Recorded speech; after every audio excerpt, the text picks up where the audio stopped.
Bonjour, on se retrouve à la fin de la page 8 du cours sur les principes et les outils du génie génétique. On a vu, donc on était en train de faire les exemples de transgénèse, donc on a vu la transgénèse animale. Et là, on va attaquer donc la transgénèse végétale. Alors, pour ça, je vous ai donné aussi une petite fiche qu'on va voir tout à l'heure. C'est pour ça que j'ai mis ici « Voir fiche ». Il y a donc plusieurs possibilités dans le règne donc végétal. On ne peut pas faire pareil qu'avec l'animal. Il y a donc deux techniques. La première, c'est la transformation biologique indirecte, on appelle ça la coculture, avec l'utilisation d'une bactérie qui s'appelle l'agrobactérium.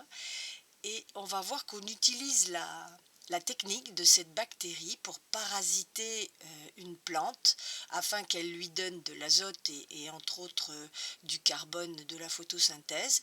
Eh bien, elle va lui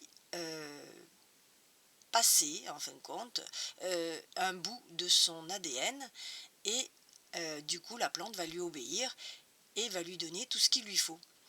Donc on va se servir de cette technique, c'est toujours le même principe, en transgénèse, on prend ce qui existe et on s'en sert pour faire ce que l'on veut.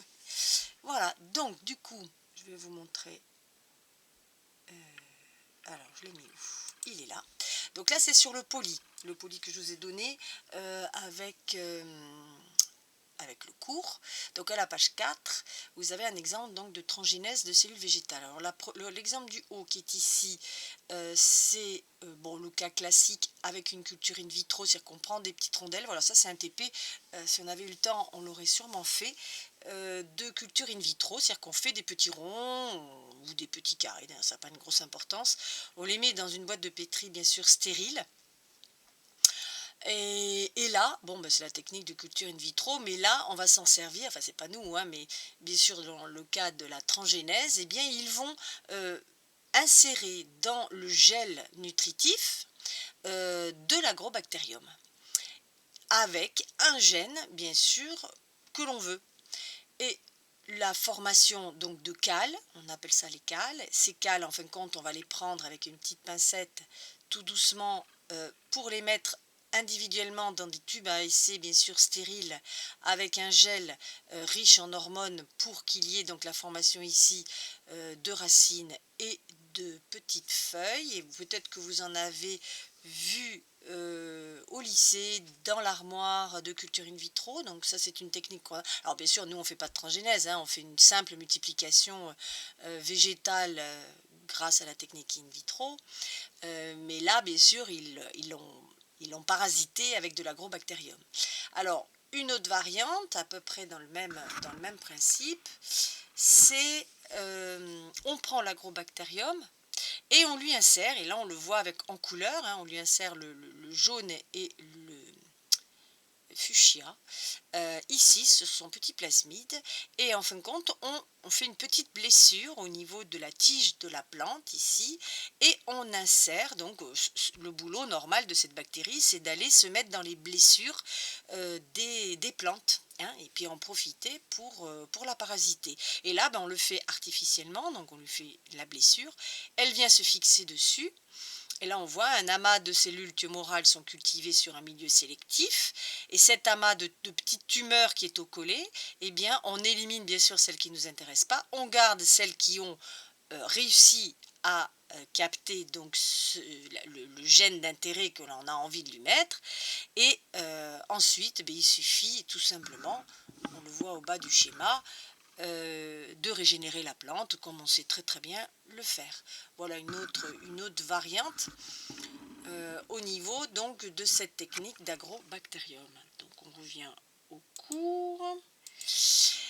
Et là donc, oups, c'était ici, donc polypage 4. Je vous ai fait aussi une fiche à part, toujours le même principe pour ne pas surcharger le cours, je vous ai fait une fiche à part pour vous résumer les techniques, donc l'identification, isoler le gène d'intérêt, la réalisation. Donc vous avez ici tout le résumé, le clonage, et là les deux transferts je suis en train de vous expliquer, le transfert indirect et le transfert direct. Voilà, donc là vous avez une petite fiche pour la garder, hein. Donc là, je repasse au cours. Hop, hop. Et là, je vous explique effectivement les deux techniques. Donc il y a une technique de transfert direct qui se fait avec un canon. Un canon à gêne, oui, c'est comme un pistolet en fin de compte, hein. Et puis on met des billes. Les billes sont donc en rouge ici.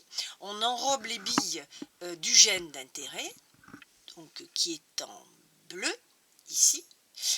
Et on bombarde, alors c'est le hasard total, hein, là, on bombarde un tissu, et là, vous voyez en plus gros, eh ben, les billes, hein, donc, qui essayent de traverser, bien sûr, la paroi cellulosique et la membrane cytoplasmique, et une d'entre elles va arriver par hasard dans le noyau, et là, bingo, on a gagné, parce qu'elle va bien sûr modifier l'ordre, bien sûr, au niveau de la synthèse des protéines. Donc ça, c'est une technique, mais il faut avoir de la patience parce que ça ne marche pas toujours, étant donné qu'il faut que ça tombe dans le noyau. L'autre technique, c'est d'utiliser des protoplastes. Alors, qu'est-ce qu'un protoplaste? Vous avez vu en bas du cours que protoplaste, c'était tout simplement une cellule végétale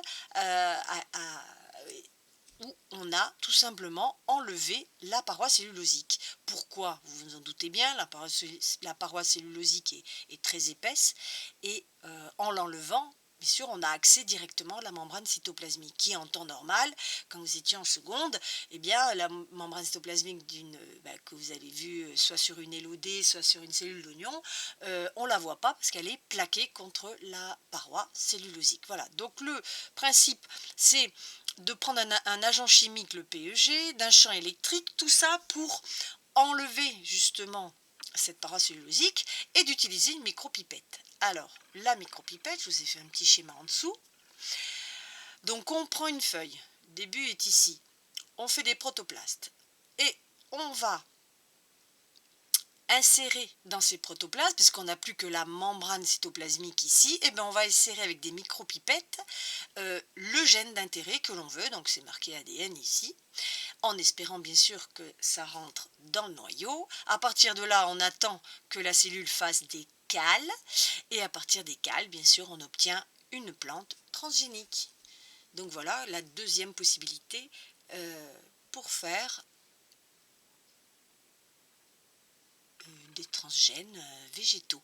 Alors les trois les plus connus, enfin il y en a d'autres bien sûr, hein, le maïs BT, le fameux maïs BT qui est résistant aux insectes et aux herbicides.